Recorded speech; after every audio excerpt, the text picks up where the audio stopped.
Hello and welcome back to Rage Gaming and a new Monster Hunter Wilds ranking video. To give you some context for this, I'm taking a look at the fastest recorded and proven times for each weapon. This then ranks them in order by what weapons have the quickest kills. However, there are some important rules that we follow to realistically gauge the weapon power.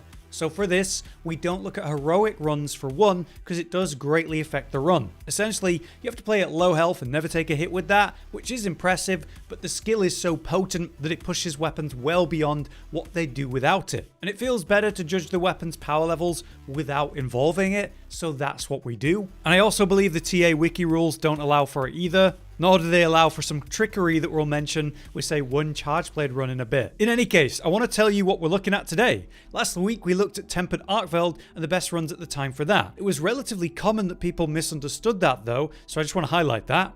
Tempered monsters have more health and deal more damage than a non-tempered version. So when we were scouring the internet for proven runs, we looked at a lot of non-tempered runs and disallowed them because on average, non-tempered runs are going to be faster kills because the monster's easier. So if you're on the lookout for runs, make sure you check if the monster's tempered or not. But on that note, the difficulty system also comes into play. Like how a 3-star arkveld is going to be noticeably weaker than a 5-star arkveld. For the moment, the game, the speedruns, it's all too fresh for us to consistently have a list of proper 5-star runs, but we have tried to find the most accurate list today. But what are we actually looking at? Today, we're looking at the fastest times for each weapon for tempered Gore.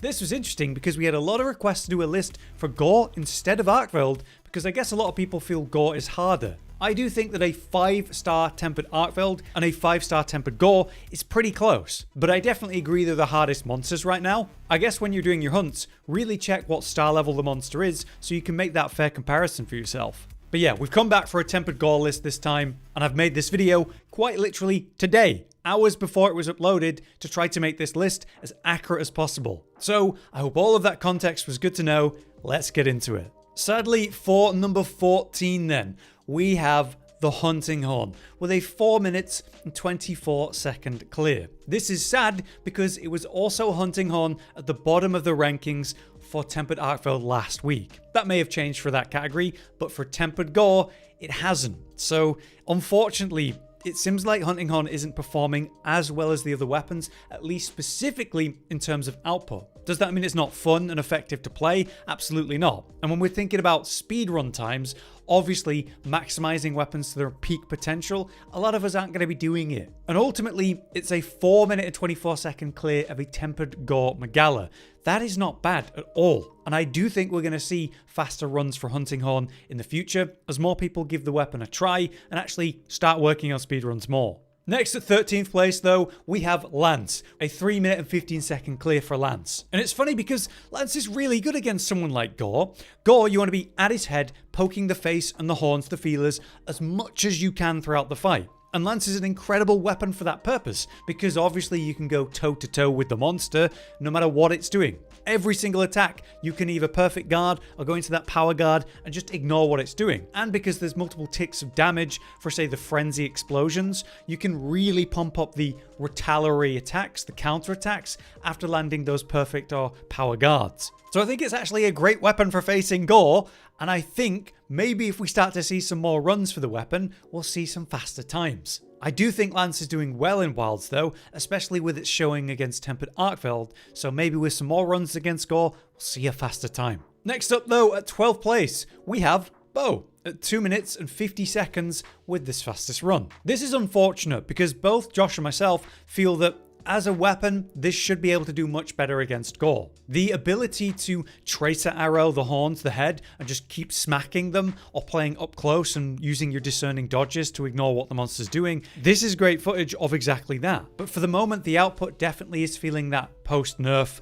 from beta to launch, where they buffed the normal arrows but nerfed the tracer arrow output, and maybe that's just part of it. It's also a harder monster because it's very aggressive to be doing the dragon piercer stuff. You're given a lot less time and space against Gore. Gore, that's for sure. However, I do want to reference the fact that bow is one of the better weapons that benefits from the heroic setup because it so smoothly works into their gameplay. They're perfect evading most of the attacks anyway, so they're quote-unquote safer playing at lower health and benefiting from heroics. You're seeing some incredible runs from bow from people actually using heroics, so it is something to keep in mind that bow will probably be doing a lot better if you were using that skill.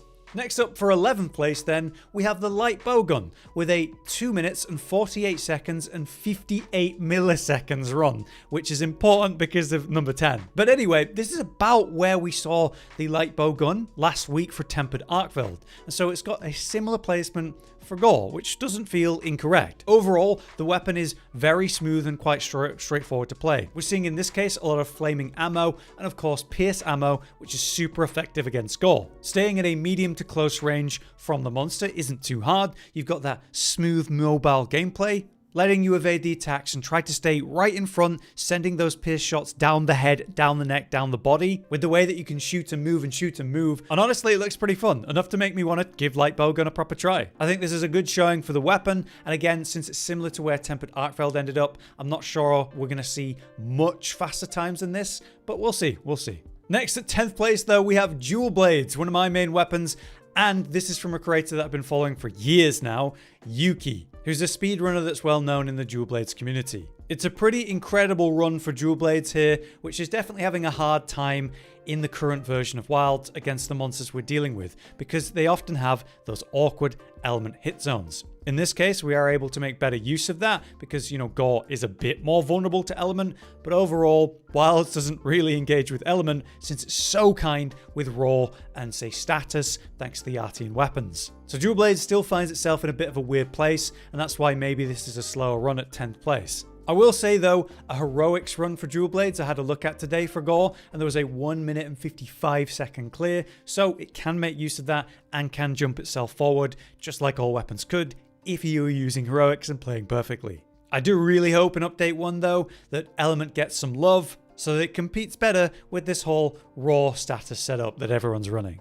Next up at 9th place, we have longsword, with an absolutely incredible run that's actually quite interesting as well by this longsword player. This is actually a 5-star tempered Gore magala. Most of these runs are 3 stars because less health, faster speedrun time. So mad props to this player for actually doing a 5-star as their speedrun. Incredible time at 2 minutes and 33 seconds with that in mind. If this was a 3-star Gore, I don't know what time it would have ended up at, but it would have pushed longsword, I think, easily towards 6th, 5th place, maybe higher. Something super interesting about this player though, is even though they're using corrupted mantle, even though they are using that classic max DPS combo of Crimson 1, interrupting it with Spirit Blade 1 and then repeating it, they're actually using a ton, like a shocking amount of Helmbreaker into full release, which is something that's not exactly meta right now. The reason for that is because the DPS output you get by just repeatedly using the Crimson Spirit Interrupt combo, compared to actually doing the Helm Splitter and Spirit Release. What we're seeing from this player though, is essentially ignoring what Gore's doing, using the hyper armor of the thrust and the full release. This allows them to stay right at the front of the monster, keeping up that great DPS. They're not spamming Helmbreaker by any means, but they are actually using it a lot more often than other speedrunners. And to say this was a top time right now for longsword, again, 5-star tempered Gore magala here. Really cool to see that. Alright, next up we have Sword and Shield at 8th place with a 2 minute and 29 second run for tempered Gore magala here. It's kind of what you'd expect to see, making use of the corrupted mantle double hit procs, so basically that whole triangle step combo infinitely being repeated against the monster. What was a bit interesting to me was the positioning of these attacks at the hind legs or even forelegs, just absolutely smacking it. I guess against Gore, it's a pretty safe place to be, and if you're playing SNS, you can pull out that block whenever you need to, and interestingly, really honing in on those tempered wounds. I guess that's just a big part of it, focusing on opening those and popping them and dealing lots of damage to those exposed spots, moving around those tempered wound targets for maximizing their damage, beyond just, sitting at the head, which is an interesting option. But of course, as soon as the feelers come out, straight to the feelers for optimal DPS. But a cool little note about facing tempered monsters and maybe prioritizing those tempered wounds, getting those open sooner than later. Next up, we have something I'm very happy to see. Hammer at 7th place with a 2 minute and 27 second clear. Just 2 seconds ahead of Sword and Shield here. Very happy to see this because Hammer was 13th against Tempered Arkveld last week. I thought that Hammer would have a better showing given more time, more speedrunners, more proven results, and seeing this for Tempered Gore is super cool. Obviously, Gore, you want to be smacking the head like we've been saying, right? And Hammer is just great for that because you're going to get tons of staggers and tons of KOs, leading to more damage, leading to a smoother fight at that super good hit zone. Something incredibly satisfying about this, though, is the way that this player uses the offsets against the aerial dives of Gore to bring it down and often just ignore what it's doing, resulting in multiple knockdowns back to back, resulting in this kind of optimal DPS situation, of course, spamming the triangle combo with Corrupted Mantle for those extra hits. It's an absolute masterclass of a run, though it does make use of the boulders in Area 9, which, you know, some runs don't allow, but that by no means discredits this player making maximum use of the weapon and resulting in an incredible speedrun. Next though, at 6th place, we have Switch Axe with a 2 minute, 19 seconds and 51 millisecond clear. On this one, I do feel that we're going to see some better results in the future, just because you've got that optimal gameplay of offsetting all of the attacks, and of course using the sword counter. But I think the problem for Switch Axe comes down to the fact that you've got to be full release spamming as much as you physically can. You need to be full releasing so that you can get into your next full release, so you can get into your next full release. That kind of thing. That's a longer animation, even though it does have hyper armor at this point. And getting all of those attacks to accurately hit where you're trying to aim for, which is probably the head, rather than accidentally hitting the forelegs or the torso, it's definitely tough. This run by Kage was over 10 days old now at this point as well, so we are hopeful for Switch Axe to see some better results now that more time has passed and more people can, give it a try. Making use of a paralysis style weapon though to free up the DPS window against the head, making use of both traps, but you have to save one, I guess, for the actual capture, giving yourself as much time as you can to be full releasing that head. So I'll be interested to see how Switch Axe evolves as a weapon. Now, at 5th place, to Josh's great relief, we have Greatsword with a 2 minute and 14 second clear. This came as a great relief to Josh because it was actually quite hard to find some good Greatsword runs that weren't using heroics against Tempered Gore Magala, that's for sure. Once again though, it is a weapon that can stay up front against the monster, going toe to toe, trying to stay at that head hip zone and consistently smacking it by making use of guards, shoulder tackles and the all important offset, which just feels and looks so cool as this player offsets the aerial dive, bringing Gore down for some DPS. You'll also note that the palico is indeed using a sleep weapon, which eventually causes Gore to, go to sleep, allowing a quick free hit while he's actually beginning the sleep, then of course setting up the true charge and using focus mode to turn that massive hit into the head. But this is a beautiful run filled with offsets, and achieved in 2 minutes and 14 seconds. It's absolutely a great result for Greatsword. Might be quite hard to beat. But what does beat it with an absolutely ridiculous run is this player with heavy bowgun at 1 minute and 51 seconds for this clear. And this was a TA wiki rules run, by the way, minimizing all the things they could do to make this run better or smoother for themselves. Watching the run, they're staying up front and to the sides and shooting both head, neck and wings in an interesting way to open wounds and pop them, which then leads to these staggers and better DPS potential. But ultimately they hyper focus on opening wounds and then popping those wounds, and if not, hitting the head, of course. Making use of the guard feature of the weapon to ignore what Gore does when it does come in close. But interestingly, I never saw them use the ignition mode, which means no offsets or anything like that either. Which makes you wonder whether there's just not space to actually get something like that off, compared to, is it optimal or not. Anyway, incredible run, putting heavy bowgun at 4th for now. Next up then, very much expected, at 3rd place, high on the list, it's Insect Glaive, with their absolutely incredible output that they have right now. Doing exactly what you'd expect them to do, filling up the essence for the Kinsect, dumping it out on the super leap up into the air attack, and then maximizing wounds to instantly refill and go again. And then pretty coolly positioning carefully on the flank just under the sort of front forelegs to attack and recover essence very quickly outside of using the wound focus strikes. The run could have been even smoother potentially though, because there were a couple moments where they were hunting those focus strikes to get the essence back and just weren't given a good opportunity. Things do line up nicely though eventually, and they start to get into that flow, and that results in this insane 1 minute and 50-second clear. Considering the fact that in both categories we've looked at, Insect Glaive has been a top contender, I'm thinking pretty confidently now that it's a top option for the weapons in general. One of the most powerful things you can run, it would seem.